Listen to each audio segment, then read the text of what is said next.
Good evening. It's the announcement West Australians aged 60 and over have been waiting for. The Pfizer vaccine will be available from Monday in a major overhaul of the state's jab rollout. The danger of Delta has forced the government to better protect our most vulnerable.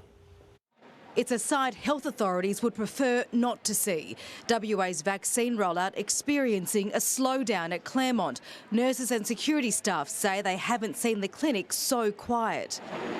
But 63-year-old George Flores showed up to get his first AstraZeneca jab this morning. I think it's good for my family, and the country too. Would you have preferred to get Pfizer, or you don't really mind? I don't mind, yeah.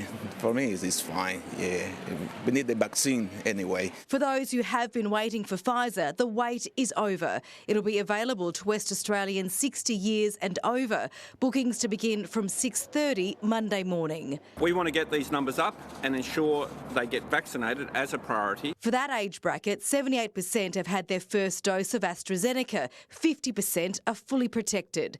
Future deliveries of Pfizer from the Commonwealth freeing up the vaccine for the wider population. There's a growing expectation that Delta will at some point come into the state of Western Australia. The best way we can prepare for that day is to make sure that everyone does the right thing. For now, the state-run clinics such as this one here in Claremont will be the only ones allowed to administer Pfizer to those 60 years and over. And from next week, they hope that more chairs will be filled. There is medical advice for those who have already had their first AstraZeneca dose to make sure they stick by it. Different vaccines cannot be mixed. Do not try to get a second dose of Pfizer or some other form of vaccine. WA is still well behind the rest of the country in the vaccination race. 39.3% of people 16 years and over have had 2 doses. That doesn't include the 12 to 15-year-olds who can now roll up their sleeves. Almost 4,500 signing up since 5 p.m. yesterday and 314 injections so far.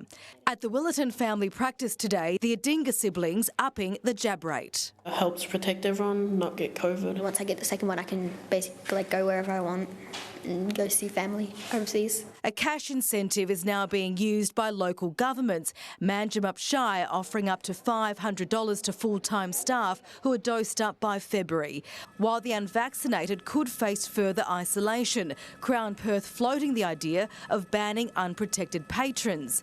The Hotels Association adding to the call, getting the jab will guarantee more freedoms. If you want to ensure that you're not locked out at the pub door, being required to have a vaccination certificate, proof of entry, then vaccinate now. And the deadline is looming for all aged care workers to at least have received 1 dose by this Friday. However, the latest figures show 12.9% of the workforce in Western Australia have not been vaccinated. The Health Minister has been informed that all facilities will be staffed sufficiently, whatever the outcome, and that there's an expectation more workers will get the jab in coming days. But still, there is some level of disappointment that not all workers have taken up those vaccines, Michael. Which is understandable. Indeed. Tracy, thank you.